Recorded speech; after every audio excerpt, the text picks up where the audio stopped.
Welcome to Baba academy online education digital class.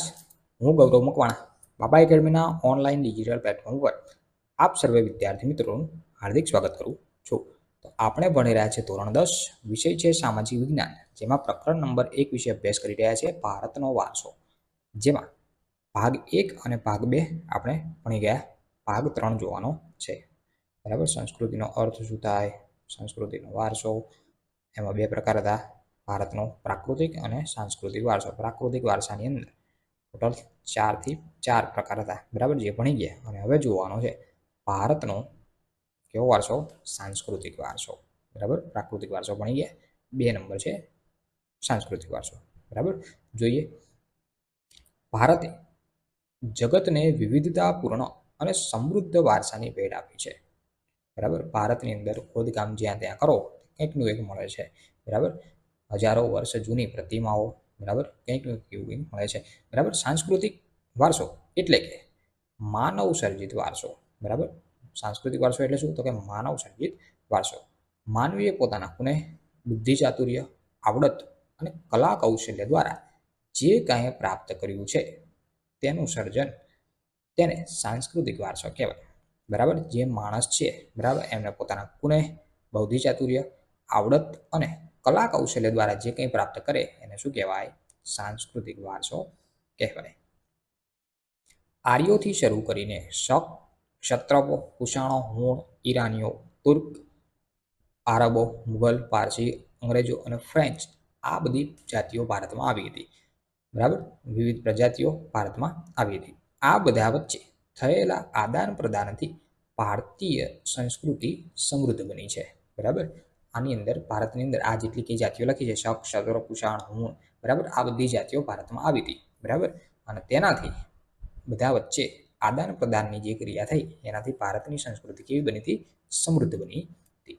પ્રાગ ઐતિહાસિક સમયથી ભારતે વિશ્વને પ્રજાઓની સાંસ્કૃતિક વારસાઓની ઘણી બધી બાબતોને ભેટ આપેલી છે. ઉદાહરણ તરીકે શિલ્પ સ્થાપત્યની કલા, જે આશરે 5000 વર્ષ જેટલી પ્રાચીન છે. શિલ્પ સ્થાપત્ય, બરાબર, એની જે કલા છે એ કેટલા વર્ષ જૂની છે? 5000 વર્ષ જૂની છે. જેમાં સિંધુ ખીણની સંસ્કૃતિના પુરાતન અવશેષો ગણી શકાય. બરાબર, સિંધુ ખીણની સભ્યતા, બરાબર, હડપ્પા, મોહેન્જોદડો, બરાબર, આપણા ગુજરાતની વાત કરીએ, અમદાવાદ જિલ્લાની વાત કરીએ, એમાંય આપણા ધોળકાની વાત કરીએ તો એની અંદર આવી જાય લોથલ આવી જાય. જેમ કે તેમાંથી મળી આવેલ દેવી દેવતાઓની પ્રતિમાઓ, માનવ શિલ્પો, પશુઓ તથા રમકડા તેમજ દાઢીવાળા પુરુષનું શિલ્પ અને નર્તકીઓની મૂર્તિ જોઈને આપણને આપણા સાંસ્કૃતિક વારસા પ્રત્યે સ્વાભિમાન અને ગૌરવની લાગણી જન્મે છે. બરાબર, 5000 વર્ષ જૂની આવી કંઈક મૂર્તિ, તો આપણે એવું વિચારી શકીએ કે જે તે સમયની અંદર અત્યારે હાલ આપણે શિલ્પી લોકો પથ્થરમાંથી કોતરીને મૂર્તિ બનાવવાનું કાર્ય કરતા હોય, બરાબર, શિલ્પ સ્થાપત્ય, બરાબર, તો એ પ્રમાણે એ વખતમાં પણ આજથી 5000 વર્ષ પહેલાં પણ આવું કંઈક હશે એવું આપણે વિચારી શકીએ. બરાબર, આ જે મૂર્તિઓ મળેલી છે એના પરથી.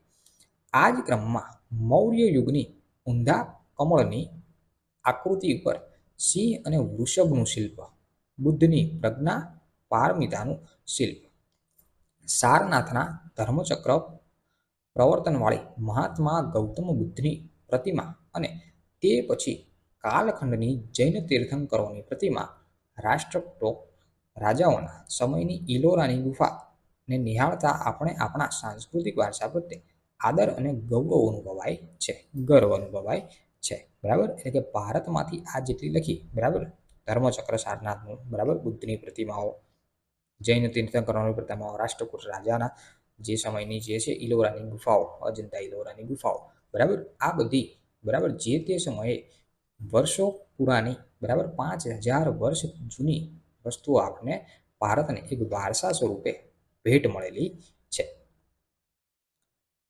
આપણા સાંસ્કૃતિક વારસામાં મંદિરો, શિલાલેખો, સ્તૂપો, વિહારો, ચૈત્યો, મકબરા, મસ્જિદો, કિલ્લાઓ, ગુંબજો, બરાબર, ગુંબજો, રાજમહેલો, દરવાજા, ઇમારતો, ઉત્ખનન કરેલા સ્થળો તેમજ ઐતિહાસિક સ્મારકોનો સમાવેશ કરી શકાય છે.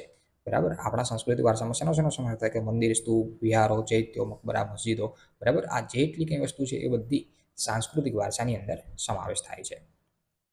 આપણા સ્વાતંત્ર્ય સંગ્રામના ઐતિહાસિક સ્થળો જેવા કે સાબરમતી આશ્રમ, દાંડી, બારડોલી, વર્ધા, શાંતિનિકેતન એટલે કે કોલકાતા વગેરે જે સાંસ્કૃતિક વારસા તરીકે પણ ઓળખવામાં આવે છે. બરાબર. આ બધી જૂની પુરાણી વસ્તુ. બરાબર.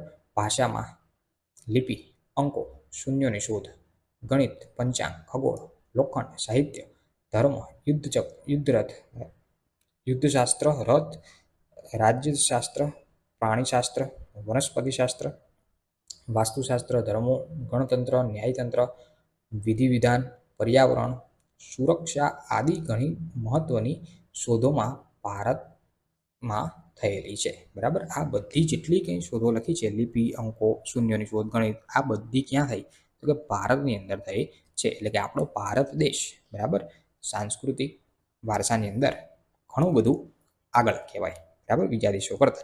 બરાબર. ઘણી બધી શોધ ભારતની અંદર એવી થયેલી છે. બરાબર. પછી આગળ આવે છે ગુજરાતનો સાંસ્કૃતિક વારસો. આ ભારતની અંદર બધી વાતો થઈ.